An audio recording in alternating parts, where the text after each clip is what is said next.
तो हाथ जोड़ करके नीतीश कुमार जी से विनती करेंगे हैं आप कमजोर मुख्यमंत्री हैं, लेकिन 16 साल से मुख्यमंत्री तो नीतीश कुमार जी हैं।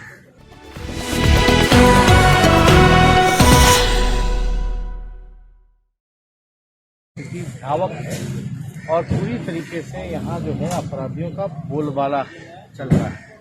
हम तो हाथ जोड़ करके नीतीश कुमार जी से विनती करेंगे कि नीतीश कुमार जी, हम जानते हैं आप कमजोर मुख्यमंत्री हैं, लेकिन फिर भी अपने कुर्सी के चक्कर में जिस प्रकार से कीड़े मकोड़े तक स्थिति जो हो गई है, लोगों की गाजर टमाटर जैसे काटा जा रहा है, वैसे इंसानों की बलि ना चढ़वाएं। क्राइम को पूरी तरीके से आप कंट्रोल कीजिए, आपकी जवाबदेही है। और आप देखिएगा दिन प्रतिदिन अभी वकील की हाजीपुर में एक वकील की हत्या हो गई और लगातार पुलिस प्रशासन भी डीजीपी हाथ खड़े कर रहे हैं।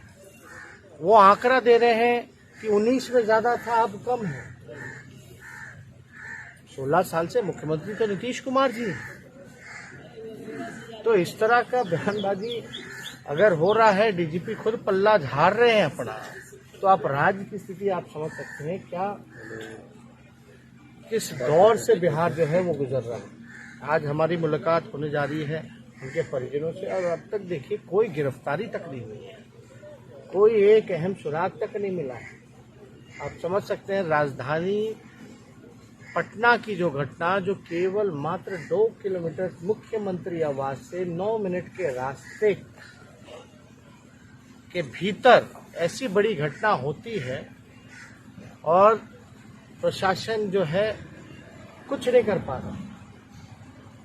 तो हम लोग इस चीज को लेकर के काफी चिंतित हैं और पुलिस प्रशासन किन कामों में लगा हुआ है ये बकायदा पूरी बिहार की जनता जानती है। ये मुकेश सहनी नाराज हो गए हैं, एनडीए से बोलते हैं मुझे 6 साल वाला टर्म चाहिए, मैं 40। धोखा बता रहे हैं, धोखा बता रहे हैं।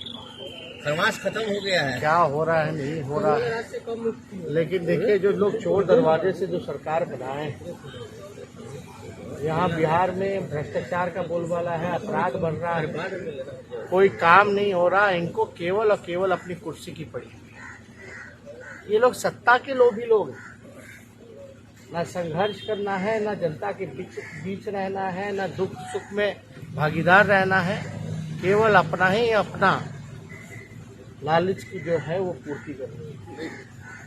और हमने तो पहले भी कहा ये बिहार के लिए अभिशाप के रूप में है ये जो आपका गठबंधन जो है एनडीए का। नहीं, जहाँ आप जा रहे हैं वहाँ छोटे छोटे बच्चे भी हैं, उनके अभी तक उनके लिए भी सरकार ने कुछ व्यवस्था नहीं की है। उनका कल कहना था, उनके परिजनों से बातचीत हुई तो उनका कहना था कि अब तक सरकार ने कुछ व्यवस्था नहीं की है, ना ही कोई मदद मिल रही है। सिर्फ अब जा करके हम उनसे बात करेंगे, जो बातें होंगी आप लोगों से